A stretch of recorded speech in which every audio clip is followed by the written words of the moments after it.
Day outside, a little bit warmer, right? A degree. Was Yep. it? I was going to say, I didn't quite notice that. Still needed the jacket for sure. Yeah, we're still stuck in that pattern. Jason's got the forecast coming up. We have some good news ahead with that, so that's something to look forward to. Yeah, but we begin tonight with what's new and some developing news here in the city of Cleveland.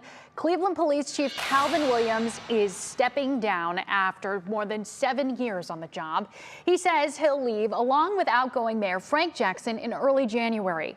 During an awards ceremony for the police division today, the chief shared a surprising and emotional thank you. Take a listen. I talked to him after that and basically said, if you're not running mayor, I'm out the door with you. And I meant that. This is my last official act as the chief of this division. And I'm going to miss you guys.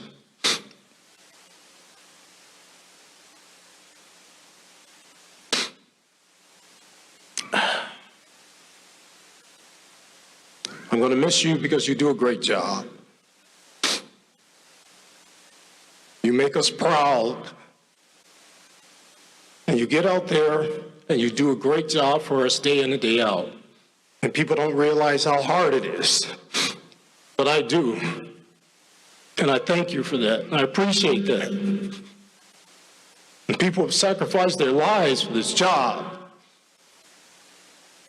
But I don't think a lot of us realize that. I don't think the public realizes what we go through in our careers. I definitely want to thank you.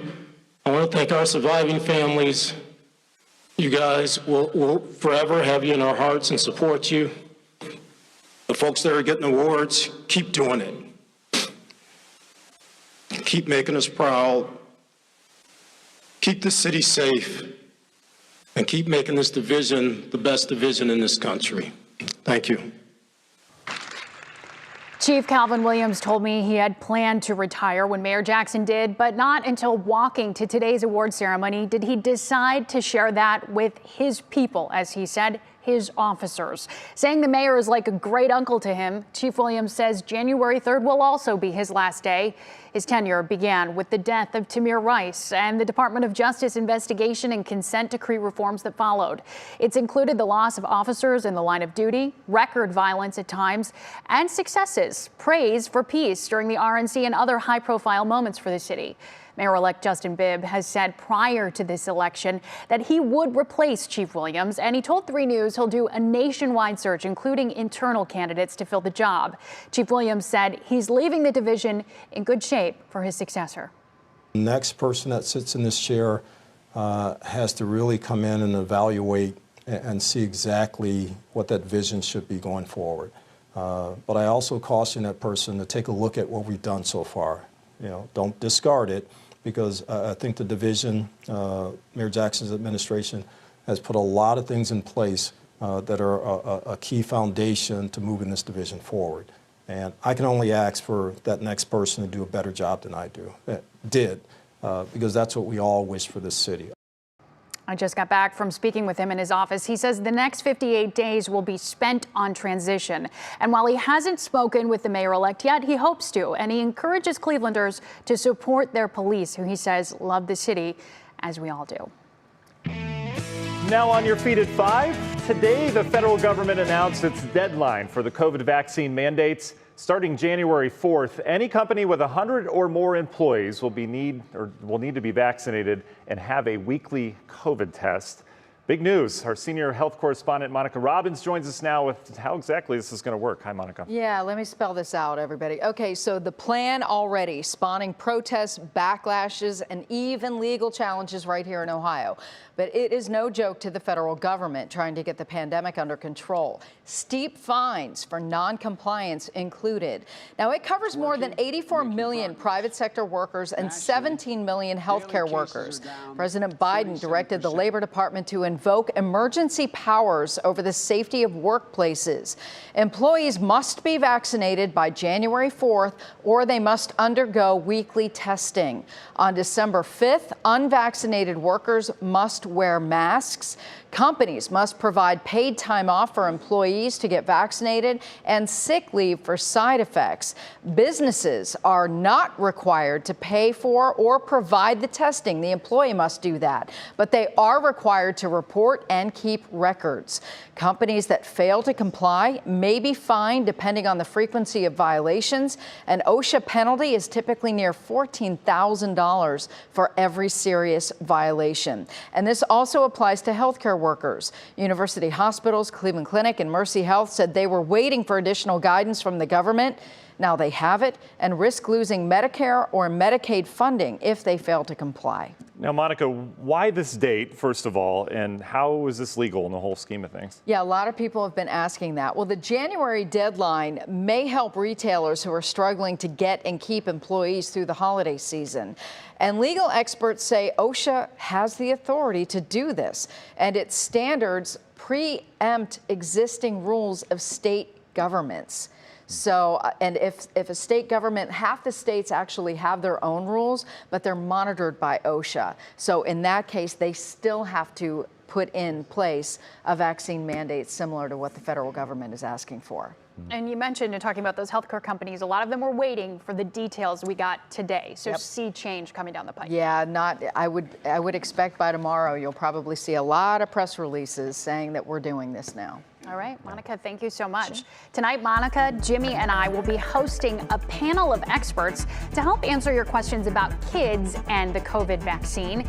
It all starts right here on 3 News during Front Row at 7 o'clock and continues on our digital platforms. You can also watch it all on WKYC.com. Bedford High School is expected to see some changes in security happening soon around the school. A new proposed security plan is in the works, which includes hiring more staff and bringing in metal detectors. Marissa Sines is live there tonight with where a school board meeting is set to begin shortly. Marissa, how are you doing tonight? Hey, I'm doing okay. Thanks, Matt. Good evening to you. You know, these security changes coming to Bedford High School are all following an uptick in violence at the school. Right now, students at Bedford High School remain on remote learning, which was extended to the end of November. During this time, the school says it plans to implement security changes, which are all part of a proposed security plan. The district says that plan includes metal detectors, door alarms, locks on doors, and more security and socio-emotional staff. Now, for the last week, the district has been delaying when students will return to the classroom. A lot of the parents that I spoke with said that they're not happy about that change. There is a school board meeting that's getting ready to begin here in just under an hour at Columbus Intermediate School, and the district says they expect that some parents will come here really being vocal and voicing their concerns about where all of this stands. Matt. Marissa will be back for What Matters Most at 6 with more. Marissa, thanks for following this story. Yeah. Well, today marked the second day in a row that Odell Beckham Jr. did not practice with the Browns. The team excused him again. And this comes on the heels of his dad posting a video that showed Baker Mayfield and all of his missed throws to Odell. The voice of the Browns, Jim Donovan, joins us for day 2 right now. Jimmy, you called it yesterday. OBJ's future not looking so bright right now. No, it isn't. But I think it's important that this concludes pretty soon. This is a big game coming up on Sunday, and nobody's talking about the game right now. And it is so vital that the Browns win the game. Everybody's talking about what's going to happen with Odell Beckham Jr. So right now there is some kind of exit plan that is being negotiated. But all the while, once again, he is not on the practice field, and they are as they get ready for the Bengals this Sunday. Now today he was excused again. His father, who put out that video, doubled down on the video that he put out today. He posted a shout out to the producer of the video. Now, the guys that are caught in the middle of this right now, not OBJ and not the Browns management, but the Browns players, and they're being asked the question, do you want him back on the team? And here's John Johnson III. I feel like the majority of this locker room would love to have him in this building. I don't think it's dividing the team any type of way. I just feel like we're just a hard-working bunch of guys, and like I said before, if there's any way that he can get back in the building, I would be tremendously happy, but we just got to move forward. And therein lies the problem right now. He is an extremely popular player with his teammates. Now, John Johnson III went on and clarified some of his comments by saying, you know, the real thing here is that we don't know the whole story. We don't know everything that's going on and really everything behind the scenes. If we did know that, maybe we would come to another conclusion. But at least on the surface, they think he's a great guy. They think he's got the potential to be a great player. We've seen that in the past. They would like to see him back in the locker room. That's why this thing needs to stop, and I think it needs to stop before they head to Cincinnati this weekend. Just a distraction at this point. Yeah, it's a distraction for a team that is distracted anyway because they're not playing the way that we thought that they were going to play coming into the season. It is a survival game on Sunday against Cincinnati. I think they have enough to worry about on their play trying to beat the Bengals rather than what's going to go on and how much money he's going to get if he leaves the Browns or when he leaves the Browns. All right, Jimmy. Thanks so much. All right.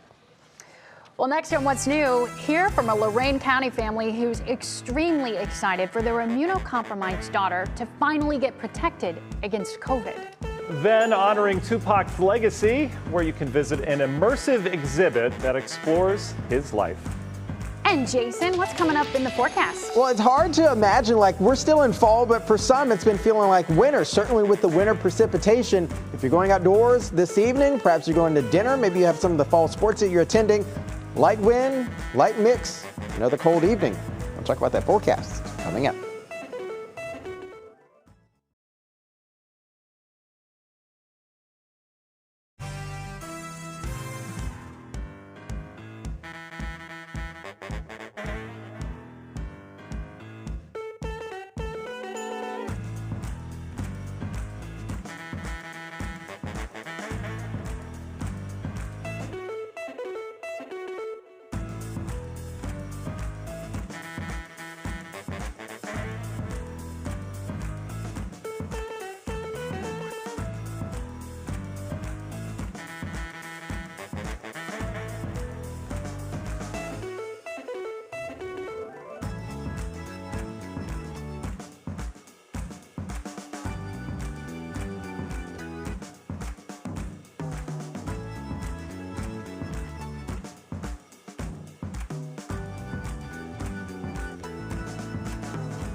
We shared a bit of their story yesterday. Today, a Lorain County family shares just how much it means that kids as young as 5 now can be vaccinated against COVID-19. For them, isolation, social distancing, and mask wearing didn't start in the spring of 2020. It actually started way back in 2018. Brandon Simmons explains.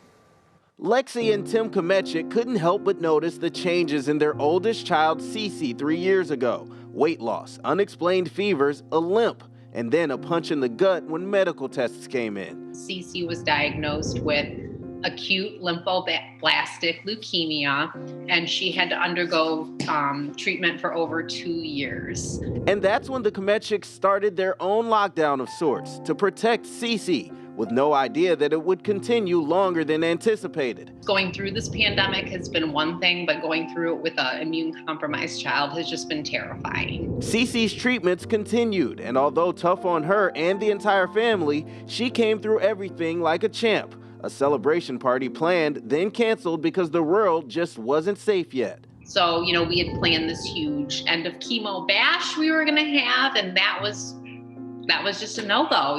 We couldn't do that in this day and age right now. So we did have a car parade for her, and it rained, but nothing could rain on Cece's parade that day. Finally, the news just this week. Now, vaccines for kids in Cece and her sister Lily's age range are already underway. Little brother Andrew will have to wait for now. Cece's plans are already in place. We are going to get her vaccinated at the clinic with her primary hematologist, Dr. B. So it's going to be a day full of nerves and excitement, and I'm sure it's going to end in ice cream. Lexi's message to other parents on the fence about whether to get their kids vaccinated? You don't know what other people are dealing with. So I feel like we all have to do our part to help end this pandemic and just get us back to some normal life again. I'm Brandon Simmons, 3 News. And don't forget that tonight at 7 o'clock, right here on 3 News, Sarah, Jimmy, Monica, all hosting a town hall on COVID vaccines for kids. They will be with health experts who will answer your questions. You can text them now to 216-344-3300. Again, it all starts right here on 3 News, coming up at 7 o'clock. You can also watch the live stream on WKYC.com. 5:16 now, and time to take a look outside. So you say it's a degree warmer today. Maybe 2, I don't know. Jason's got the update for us. With my windbreaker, I still did not notice. You need the windbreaker, you need the heavy coat. For some, they need some boots, scarf, hat, maybe even some mittens as well. It's been pretty cold out there across the area, folks. Let's dive into the forecast and show you what's happening later on this evening as temperatures are going to be falling off fairly steadily across the region. Hey, we were in the 20s last night for many people across Northeast Ohio. I believe we're going to be in that same benchmark right now. So we've been carving out a pretty good chunk of cold air across Northeast Ohio. And you can see some of the precipitation still coming off the lake with some of these surface winds, roughly coming off of that very cold 57-degree lake right now. For our friends up in Lake County over towards Ashtabula, still some of that lake effect shower activity. Most of it still on the rainy side of things, with still some mixing going in with that as well. So again, treacherous travel out there, but be careful. You can see here where the temperatures and also the feels like temperatures already in the mid to upper 30s out there. So yeah, that windbreaker Sarah was talking about, you need that. For the most part, you can see pretty much half of the country relatively quiet. High pressure is in control still to the south and west of us right now, but it is performing and going to be performing to bring in a little bit of lift and some clearing skies for us as we make our way through the rest of the week heading in towards the weekend. You can see where these surface winds are about 5 to 10 miles per hour area wide. But you remember the area of high pressure I was telling you about? Well, let's look here at the air mass right now. You can see a pretty good chunk of cold air slicing down into Northeast Ohio by the end of next week. As we move forward hour by hour, your National Design Mart forecast, you can see here where the trough of air is going to be moving and nudging in towards Northeast Ohio. Pretty cyclonic area of low pressure early to mid next week. You can see bringing with it some moisture in here. And on the backside of that, that's where we have a pretty good chance of getting some mixed precipitation coming off the cold lake. Because of the timing, the surface low pressure, and where that lines up with this will kind of dictate who gets what. For some, rain. For other, mixed precipitation. In the interim, though, as we measure forward here in the hour by hour, through the end of the night here, you can see where temperatures settle in the low 30s, upper 20s here. Then we start to clear things out. Few clouds here sticking around, but high pressure will be sort of the responsible one for bringing us more sunshine for the end of the week heading towards the weekend. You can see that Union Home Mortgage 7-day outlook showing this Saturday, mid to low 50s, sun high clouds. Roll the clocks back. Don't forget that. We begin Sunday morning in the mid to low 30s there, 54 for the Sunday afternoon high. 60s on tap ahead of that frontal boundary moving in early next week here. And by the end of the week, a little bit of rain showers moving on back in here, guys. 60 sounds nice, though. Yeah, Jason, thanks for dusting off those sunshine icons, too. It's been a while. It has. Well, still ahead, we have new details on Joe Exotic's health and his plea for freedom. Then a sudden surprise, how this dog reacts hearing his owner's voices for the first time on a new camera while they're away from home. Uh-oh. We'll be right back.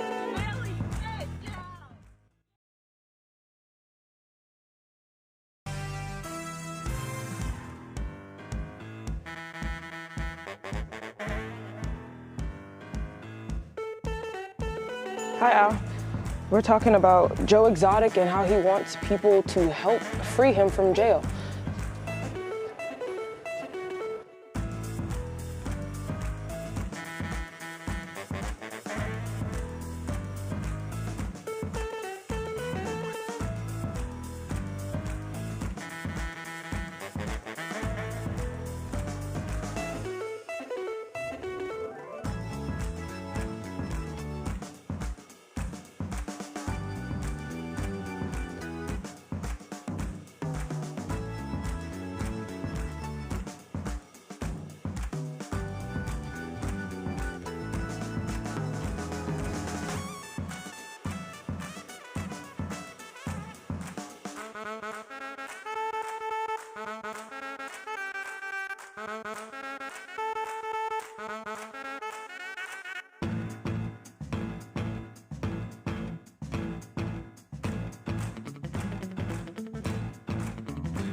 Time now to take a pop break with our entertainment guru, Kiara Cotton. Kiara, we are hearing news about Joe Exotic. What's the latest? Hi, Matt and Sarah. It is definitely not looking good for Joe Malondo Passage, better known as Joe Exotic from the Netflix hit show Tiger King, has revealed that he's been diagnosed with aggressive prostate cancer. Exotic, who is currently serving time for a murder-for-hire plot, shared the news in a letter posted to Twitter yesterday. The letter was addressed to everyone and stated that he doesn't want pity, but for people to advocate for his release. According to Exotic, there is proof that he's innocent, and he would like to be released so he can enjoy the time he has left with his loved ones. And family and friends are paying homage to the legacy of the late Tupac Shakur. The estate of the hip-hop icon is bringing an immersive exhibit exploring his life, music, and activism to Los Angeles early next year. Tupac Shakur, Wake Me When I'm Free, will leverage technology, contemporary art, while featuring never-before-seen artifacts from personal archives. The exhibit is scheduled to be open to guests ages 14 and up on January 21st in downtown LA. Tupac Shakur was fatally shot in 1996. He was 25 years old. And from Britney Spears to Janet Jackson, Hulu and FX are teaming up again for a new documentary produced by the New York Times. This time, they're taking on the 2004 Super Bowl scandal involving Janet and Justin Timberlake. Through rare footage and interviews, the documentary will explore that night in Houston, from behind the scenes to how the incident impacted one of the most successful pop musicians in history. Malfunction, the dressing down of Janet Jackson, will premiere on November 19th. And a fun fact about the billionaire's race to space: Jeff Bezos was originally supposed to take Tom Hanks instead of William Shatner, but Tom declined because, get this, guys, it cost a whopping $28 million. There's no way. Of his own money? Yes. So it wasn't exactly an invitation. It was sort of a like. It was more so like, I have the resources, you pay the fee. Right. Yeah. It's like the neighbor that comes over. I've got Girl Scout cookies. How many are you buying? Exactly. Like, I never said yes. Right. Yeah, right. Very interesting. All right, Kiara. Thank you. Sure thing. Thanks, Key. Time for today's Worth the Watch. Pup parent Carly and her husband bought a camera to watch their dog Millie when they're not at home. Some people do that, right? Sure. Here's Millie's first experience with the camera. This is on day one. Millie, get down! Get down! I know you're not here. Millie, get down! get down. Oh, she finally listens. Yeah, she eventually. Oh, just to go up on the kitchen counters. Millie eventually does get down, but then jumps on the counter, as you can see. Oh, you hear their voices again saying to get down. Video has over 7 million views on TikTok.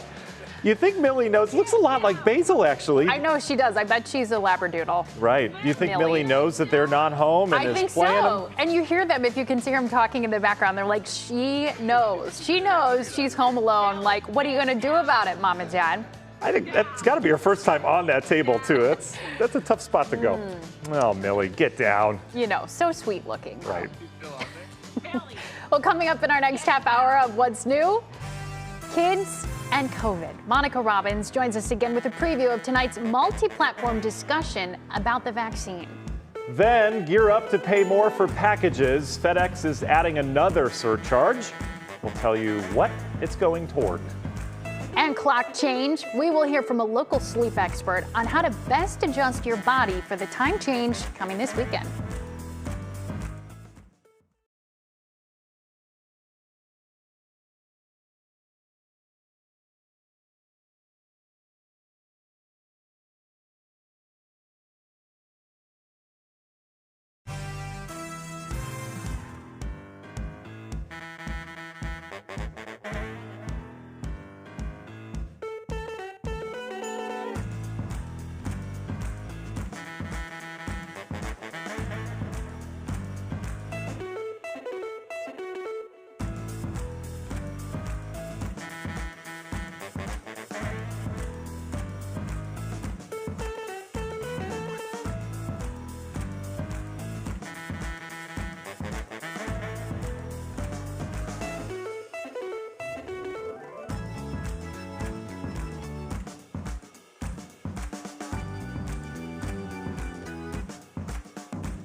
And now, live from WKYC Studios, this is What's New. Well, here are three things you need to know at 5:30. First up, Cleveland Police Chief Calvin Williams announced this afternoon he is resigning. He made that abrupt announcement during a police awards ceremony at Public Hall this afternoon. He said this will be his last official act and he will miss his squad. His last day will be January 3rd. Williams says he told Mayor Frank Jackson about this earlier in the year. I talked to him after that and basically said, if you're not running mayor, I'm out the door with you. And I meant that. Now, his move to retire isn't a complete surprise. Cleveland Mayor-elect Justin Bibb made it clear throughout his campaign that he intended to bring new leadership to the Cleveland Police Department. I'll have more on Williams' resignation tonight on What Matters Most at 6. We have new details on how the federal vaccine mandate will work. Today, OSHA announced how it plans to enforce the rules. The new requirements apply to companies of 100 or more employees starting January 4th. Workers are required to be vaccinated or get tested every week. Any employer who doesn't meet the requirements could be fined nearly $14,000 per person. Employees who are not fully vaccinated will be responsible for covering their own cost of their weekly test. And day 2 of no OBJ at Browns practice. Mike Garofalo with the NFL Network says the Browns excused Beckham from practice again today, making it more likely that he will not play this weekend against the Cincinnati Bengals. It also appears that the 3-time Pro Bowl receiver has played his last game with the Browns. Coach Stefanski revealed that GM Andrew Berry was talking with Beckham's reps and taking steps about his future. And with that, we welcome you back to What's New. I'm Sarah Shookman, along with Matt Wintz today. Jay and Betsy are off tonight. Yeah, it seems like with the Browns, Sarah, that we could almost do a daytime soap opera with them, and it's almost like, let's turn the page already and get this winning some football. Yeah, days of our lives right now. And I think, as Jimmy said earlier, he's hoping that the focus becomes more about Sunday and less about this, because winning really has got to be at the top of the list. I think that's what all teams want to focus on, is let's just play the sport and move on. Yeah. Well, now to our top talker. Kids are now getting their COVID vaccines right here in Ohio. UH started administering it today. Some 28 million kids between the ages of 5 and 11 years old are now eligible to get the shot. And parents, understandably, have a lot of questions. Our senior health correspondent, Monica Robbins, joins us now with more on that. So, Monica, I know we've been talking about this for a few weeks here, knowing this was coming. What kind of questions are you hearing from parents? I'm just really impressed with those really tough cookie kids. I know, right? They're just like, yeah, bring it, you know. Squint there. You know what? A lot of questions, and I know everybody is really on the fence about this. 1 out of 3 parents say they will rush out to get the vaccine. But a lot of parents want to know is how this shot is different from the one the adults receive. Let's start with what's the same. So the kids will get 2 doses, just like grown-ups, and those doses are 3 weeks apart, just like the adults.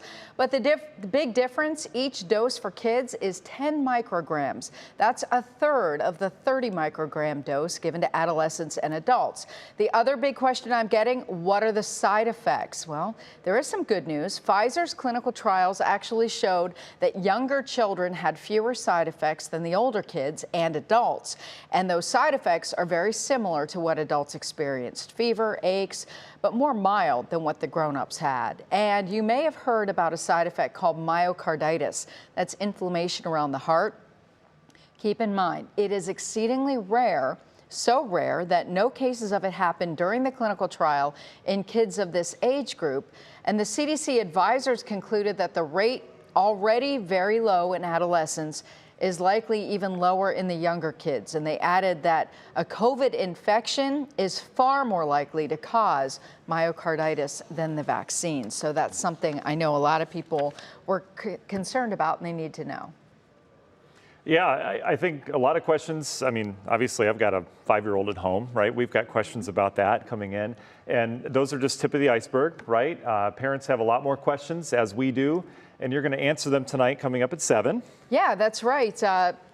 Sarah and I are going to host a panel of experts tonight at 7 on Front Row and WKYC.com. And if you have questions, what can you do? Well, we brought together 4 doctors representing Akron Children's Hospital, Cleveland Clinic, Children's, and Rainbow Babies and Children's Hospital to be with us for an hour to answer those questions. The discussion begins at 7 o'clock on Front Row, then moves to our digital platforms at 7:30. So where can you watch it? Well, of course, you can watch the first half hour right here on TV. You can watch on WKYC.com, on the WKYC YouTube channel, and the WKYC Facebook page. And you can ask your questions via Twitter at WKYC. Just use the hashtag 3vaccine. And on the Facebook live stream and also on the YouTube stream, you can send us your questions or just text them to 216-344-3300, and we will do our best to ask them live of our team of doctors. And that's what you're going to be doing, Sarah. Yeah, monitoring all these questions we've had coming in, and we've already gotten some really good ones from parents out there I know who are very conscientious as they make this decision for their kids. It's not one they're taking lightly. Yeah, I would assume the Winces aren't taking it lightly either, and especially Emmy. Have you even talked to her about it yet? We haven't talked to Emmy about it yet, but my wife and I have been talking, and I mean, it's a big decision for us as adults, that make our own decisions. It wasn't that tough of a decision, right, to get it, to keep everyone else safe. But for kids, I mean, this is my baby girl, right? She's 5, and I want the best from her. Sure, I don't want her to get COVID. I don't want her to spread it to anyone. But, you know, in terms of side effects, like, we're kind of worried about that. You know, you mentioned, I think you answered a lot of things in the bullet points that you had that I didn't know before. But what are some things that I guess you would say to parents that, you know, they're on the fence about this? You know, is this going to be bad in the long run? Has there been enough testing? I mean, you said they've been testing on kids first before anyone. Yeah, well, they started testing, Pfizer started testing kids a while back, you know, several months ago. And, you know, but I understand completely where parents are coming from. And, you know, there is a lot of questions, and legitimately so. And that's why we're doing this panel, because we want to ask your questions to the doctors and get to the brass tacks of why we're doing this for kids, and are there any risks? And I know a lot of people, what we do know based on the data is that the vaccines do work. We can look at the data right on the Ohio coronavirus page, and we can see that the hospitalizations of the unvaccinated compared to the vaccinated are unbelievably different, and it's the same thing for the death rate. But I know, you know, when we're talking about kids, everybody has questions, and that's why we brought these experts together, and they're going to answer your questions. I am so glad you guys are doing that tonight. I think a lot of parents watching will be tuned in. Should be great. We're really glad to have the doctors' help tonight. Yeah. Thanks, Monica. Sure. Well, next on What's New, an early Christmas gift from the Trans-Siberian Orchestra. It's just how much they're dropping ticket prices for their Cleveland stop. And if you're preparing for Thanksgiving, you might have to go big or go home on the main entree. Why some sizes of turkey may not be available. But first, Jason is doing our weather in a jiffy today. Jason did not pick this. I did, and he has no idea what it is. Oh, the honorable Matt. So, Jason, how does this GIF play into the weather forecast? I haven't even seen it, okay? Wow, this is like a turn quiz. around It's and so see. tough. Oh, my goodness. Okay. I think we talked about this earlier, you know, the bird feeding, you know, the stories we were talking about. Well, Mother Nature has been feeding us a lot of birds lately when it comes to the weather forecast. Whether it's cardinals, whether it's blue jays, I don't know, what have you. She's had her dirty tricks in something else. We'll talk about that full forecast coming up. Well played.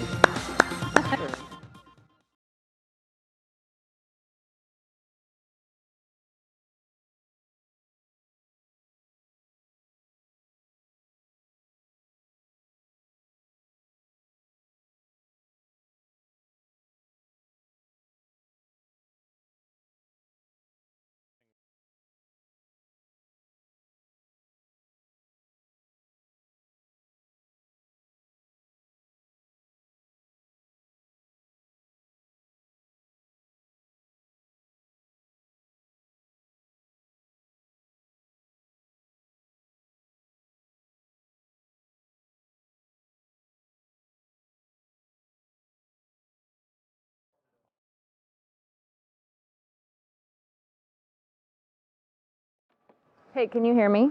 Okay, good, they got me. I can hear you. Okay, good. This is what's clicking in Cleveland. We have Starbucks treats. Okay, great.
And welcome back. Jason doing the weather here at 5. And Jason, it was chilly once again today. It was. Pretty part and parcel for this time of year, right? You know, I've been going through taking out my summer stuff, putting it up and bringing down the winter stuff. You know, despite coming from Texas here to Cleveland, I do have a fair share of winter clothing. And so I've been having to kind of really get that all laid out for the weather we've been having here. Hey, we hit 1 degree warmer today than yesterday. 47 yesterday, 48 today, 29 for the low. Now look at where we should be for this time of year. 56 for the afternoon high and 40 for the low. So we've certainly had our cold share of conditions out here across Northeast Ohio. Here's where we're going for the rest of the evening. Going back into the low 30s and upper 20s for the most part across Northeast Ohio. Well inland, we could have some areas there with some patchy areas of frost waking up for tomorrow morning. Still a little bit of lake effect happening across the area for our friends over in Huron County. You can see just to the south and east of Sherman right now, you can see a little bit of light precipitation.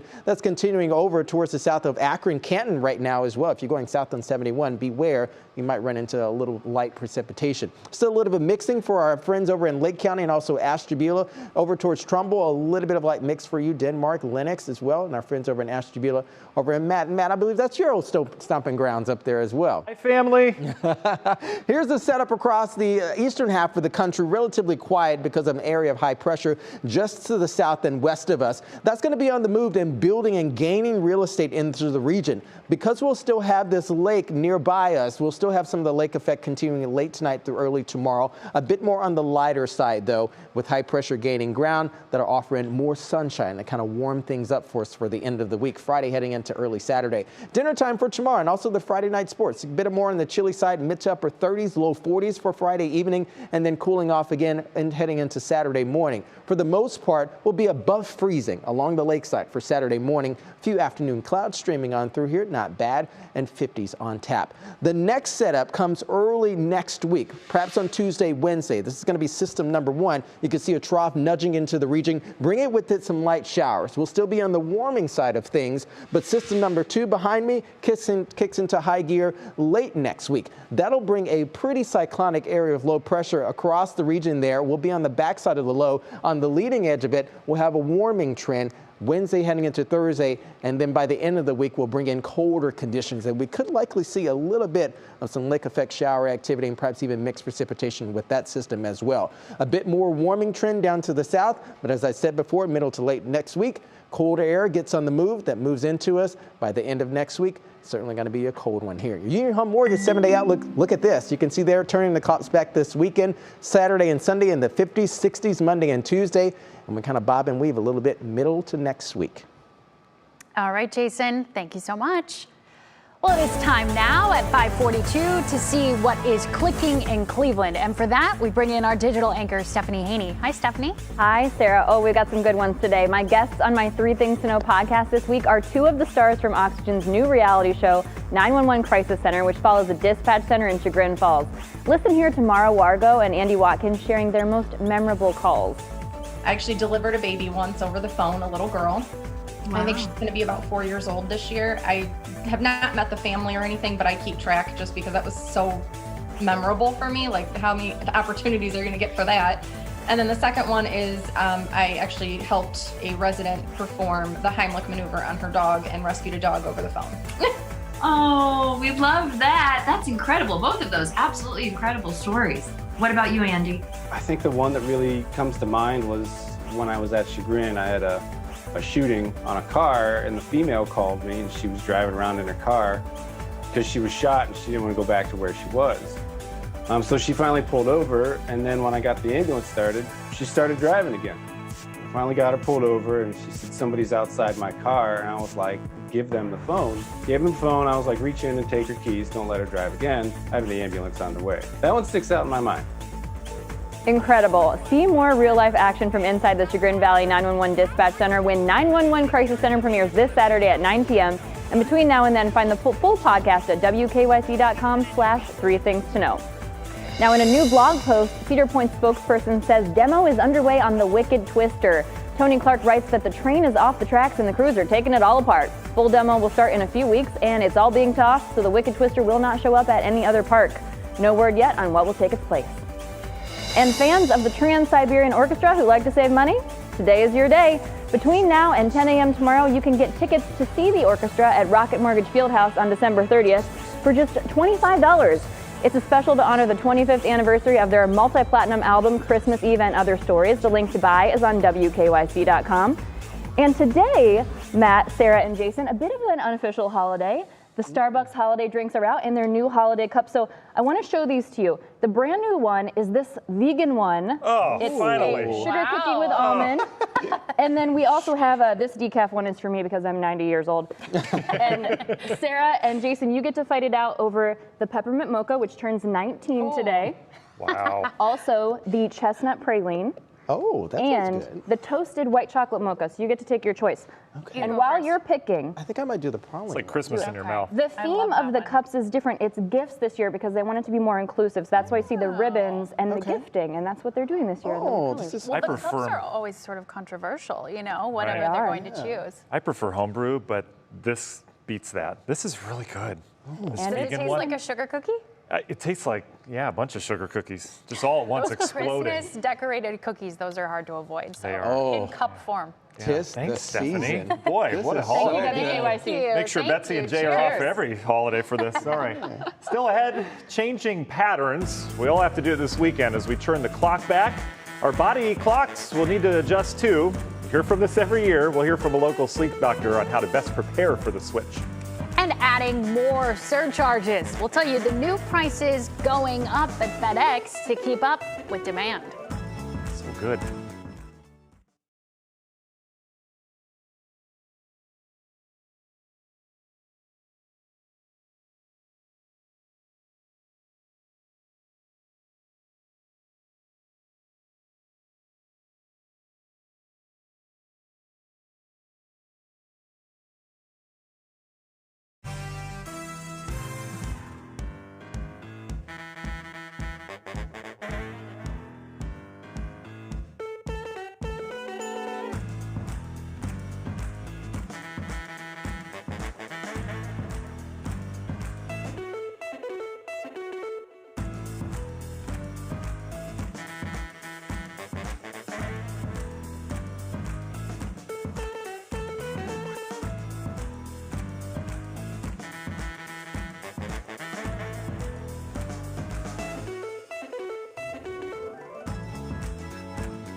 Time to talk some health news now, as we will all gain an hour this weekend.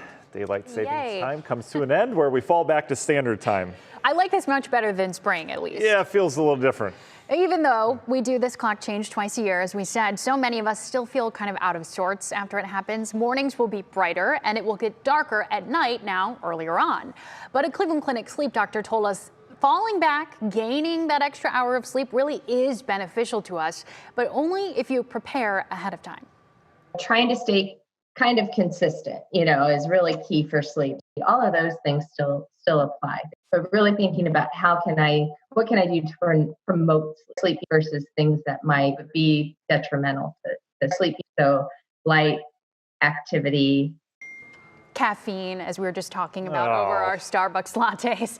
Dr. Drerup also reminds us to put away cell phones when we're trying to wind down. I know that can be hard to do, but the blue light from the screen certainly won't help you fall asleep any faster. The one thing they always leave out of these stories, Sarah, those with kids, it doesn't change anything. Because they're going to be up now at, 7:15 or whatever, that hour earlier than our normal wake-up time. Right. So there will be no sleeping in at your household on Sunday. Nothing happens that changes. Well, I think the advice, I have read into this a little bit, is to adjust like 15 minutes for kids. Anyway, it's a little bit easier to adjust that 15 minutes a day. You could kind of, if you want to change their bedtime or, help push them forward a little bit this week. So if anybody's really organized, maybe they've already begun doing that at home. Props to you. Not happening at my house. Yeah, not here either. And, who has time for that? No. That was a pun, actually. We'll see how that goes.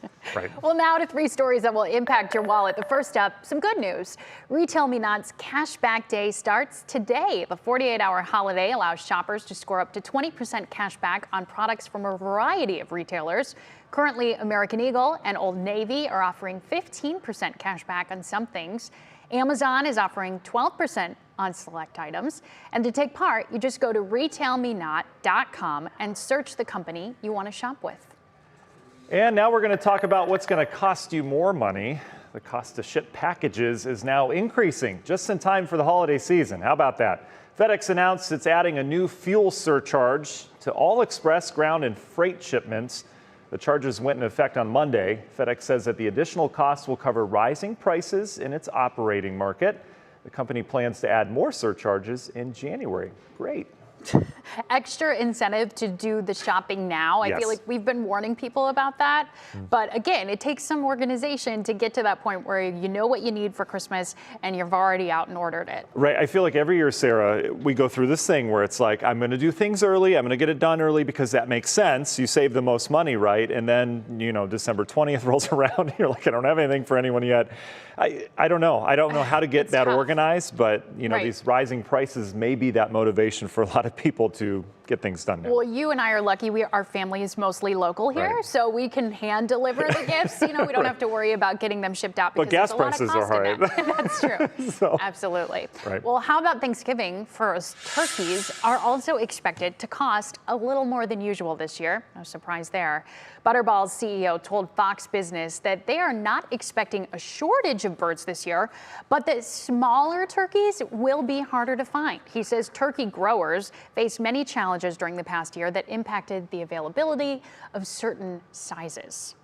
That's interesting. Kind of like Christmas trees as well. You can't get, you can get the big ones now, but the in-between ones you're not able to get. I think it's like £1.50 pounds per person if you've got big turkey eaters, because you got to account for the bones and everything that are in there. So maybe this is, hey, combined, get one with a few friends, or you just go turkey breast. I think that's the solution if you need a small one. I think a lot more people have been going towards that just because it's less expensive and it's still delicious, right? So much easier to cook. Not as much work, exactly. Yeah, don't have to worry about it coming out pink or anything like that. Or you just go vegan and you have lots of Brussels sprouts. Those are cheap. Is that what happens at your house? Sometimes. We'll see what happens. Tofurkey. Nasty. Sorry, that's not real. Anyway, happy Thanksgiving, an early one from Sarah and I. Yes. Okay, coming up, a sweet and historic addition to the Cleveland Metro Park Zoo. We'll tell you the gender of this precious 3-pound gorilla. It's coming up in our show as something good. And then on What Matters Most at 6, honoring a loved one to many, how one local community is coming together to help a teacher, a wife, and a mother killed in a car accident after losing her husband to COVID. And it is National Candy Day. Happy day to all of you out there celebrating and still in the kids' Halloween candy. Today's pop quiz question: what year was the first candy bar made? Was it 1792, 1847, or 1896? The answer when we return.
Testing 1, 2, 3, 4.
Well, welcome back.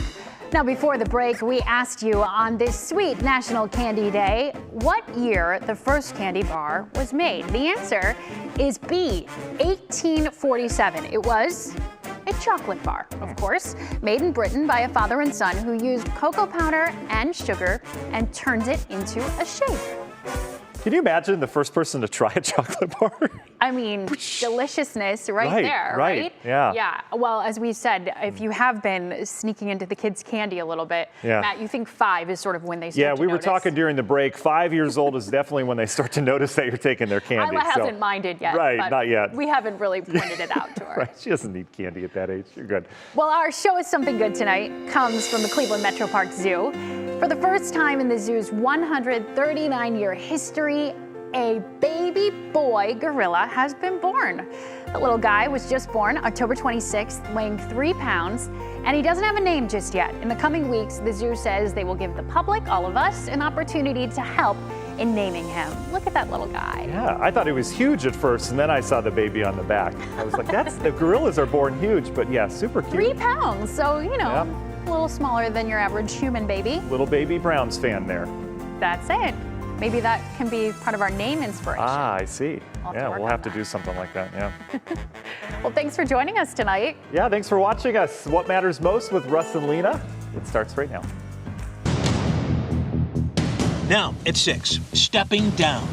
This is my last official act as the chief of this division.